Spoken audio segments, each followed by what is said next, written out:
2 o'clock in the afternoon.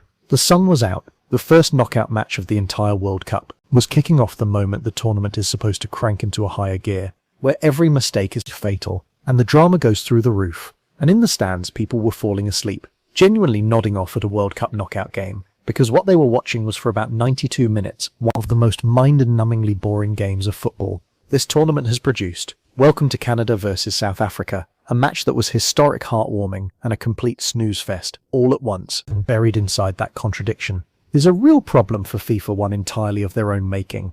So let's break down the disaster and why it should have everyone in FIFA's offices a little bit nervous first. Let's be fair, because both of these teams earned a genuinely beautiful moment for Canada and South Africa. Just being here was history. Canada before this tournament had played 6 World Cup games across their entire existence, and lost all 6, never even scored a goal. South Africa had never once made it past the group stage. So for both of these nations, simply walking out for a World Cup knockout match was the greatest moment in their footballing history. That part is wonderful. That's exactly the kind of fairy tale this channel loves. But here's the uncomfortable truth.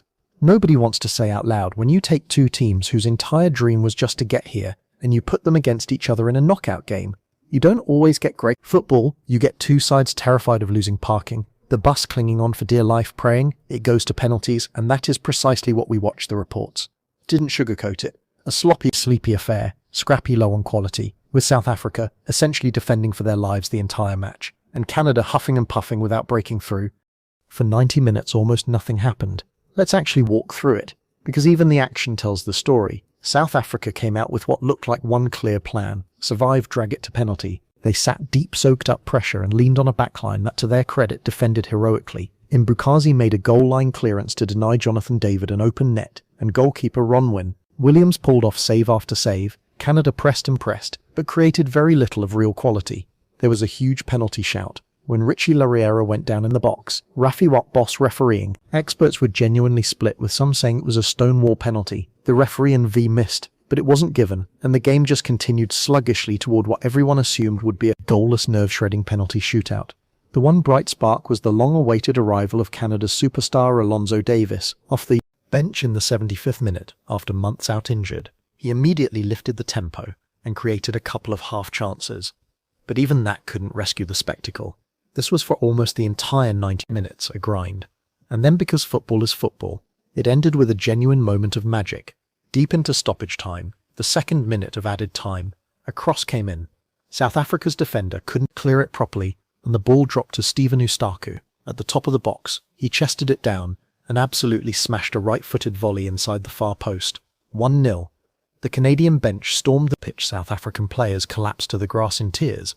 Canada had won their first ever World Cup knockout game and reached the last 16 for the first time in their history, a moment their coach Jesse Marsh called the work of Canadian heroes. So yes, it had a spectacular ending, but one brilliant volley in the 92nd minute does not erase 91 minutes of fans dozing in the California sun, and that's where we get to FIFA's actual problem. Let's take it seriously for a second. This is the trade-off that this channel has been warning about, and now it's showing up on the pitch. We all love an underdog story. Cape Verde Congo, the magic of the little guys reaching the knockouts, that's genuinely beautiful, and nobody's taking it away from them. But there's a difference between 1 or 2 plucky minnows crashing the party, and a knockout bracket stuffed with small nations playing each other, because when 2 teams who are simply happy to be there meet in an elimination game, the football you get is often cautious, fearful, and frankly dull, and that's not an insult to Canada or South Africa. It's just the reality of what happens when survival, not ambition, becomes the entire mindset.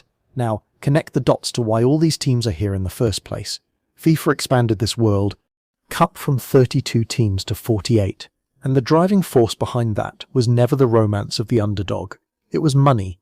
More teams means more games, 104 instead of 64, and more games means more tickets, more broadcast revenue, more sponsorship, more cash flowing into FIFA. That was the whole point. They widened the gates for the revenue, and they sold it to us as giving everyone a chance. And here's the catch: they didn't advertise when you let in that many more teams. You inevitably let in more sides, whose ceiling is that they are thrilled to be here. Stack enough of those into the knockout rounds and you get exactly what we just witnessed. A marquee opening knockout match. The showcase game, the one meant to launch the most exciting phase of the tournament, that turned into a 92-minute lullaby. FIFA wanted more games for more money. But more games doesn't mean more good games. And the first knockout match was a flashing neon sign of that exact problem. Think about what's at stake for FIFA here. This is supposed to be the best television product on the planet. They've sold broadcasters and sponsors, a tournament that prints drama. But if the price of cramming in more teams and more matches, that some of those matches are borderline unwatchable, then FIFA has a quality problem sitting right next to their cash pile. Imagine a knockout round full of these two defensive terrified teams, grinding out 0-0-0 after 0-0-0, hoping for penalties. The neutrals tune in for the spectacle, and the spectacle puts them to sleep. That's not a great look for a competition that just doubled down on size, over quality. To be fair to the other side of this, and we always are, the group stage, was genuinely thrilling shocks everywhere. Giants getting bloodied, Messi and Mbappe lighting it up. The expansion did not ruin the group stage, and the critics who predicted a parade of blowouts were wrong about that. But the knockout rounds are a different beast. The margins are thinner, the fear is greater, and the gap in quality gets exposed under the brightest lights. Canada versus South Africa was the first real test of that, and it was a slog. So here's where it all lands. Canada got their fairy tale, and they fully deserve to celebrate a moment that will live in their sporting history forever. South Africa go home with their heads held high after the best World Cup they've ever had. None of that is a disaster. The disaster is the one FIFA built around them, a tournament, so swollen with teams in pursuit of so much money that its very first knockout match, the appetizer for the whole exciting back half of the World Cup, was a snooze fest that had fans asleep before dinner. The underdog magic is real, but so is the bill that comes with it. And FIFA just got the first invoice. Was this just one bad game? Or is the bloated 48-team format about to give us a knockout round full of snoozers? Drop your take below and stick around. Because if the matches get any slower, we'll need to talk about it again real soon.